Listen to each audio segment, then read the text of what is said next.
Assalamualaikum sahabat, kembali lagi di channel Sambas Family Official.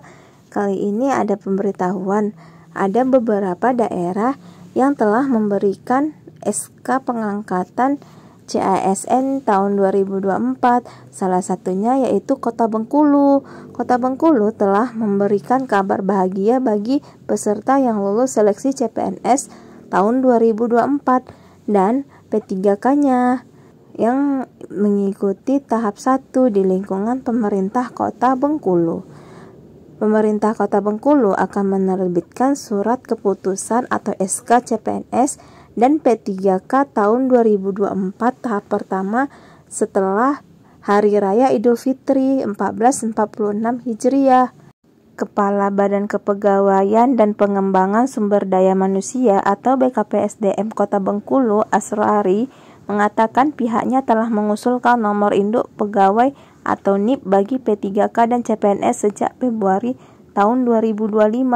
Namun karena suasana menyambut Idul Fitri, maka SK diterbitkan setelah masa libur Lebaran, tepatnya pada April atau bulan Mei yang akan datang. Saat ini semua pengusulan NIP, CPNS, dan P3K Pemkot Bengkulu sedang berproses.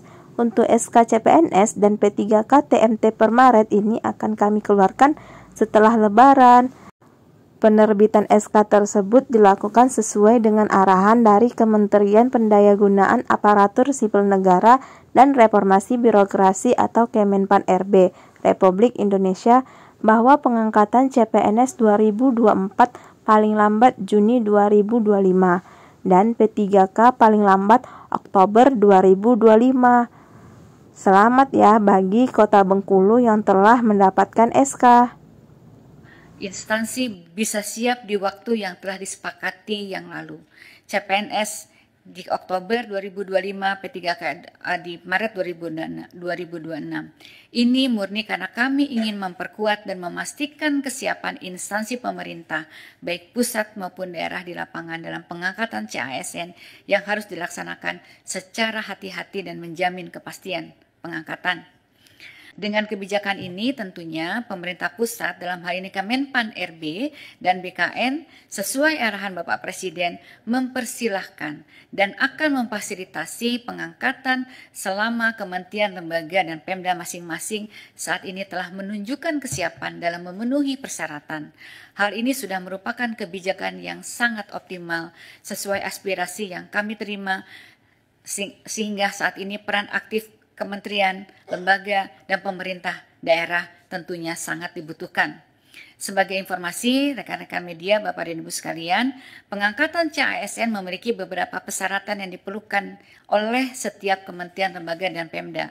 Pertama, tentunya KR harus telah melakukan proses seleksi bagi peserta yang telah mendaftar dan mengikuti dan dinyatakan lulus. Bagi CPNS, instansi telah mendapatkan persetujuan teknis dan penetapan nomor induk pegawai dari Kepala BKN atau dalam proses pemberkasan.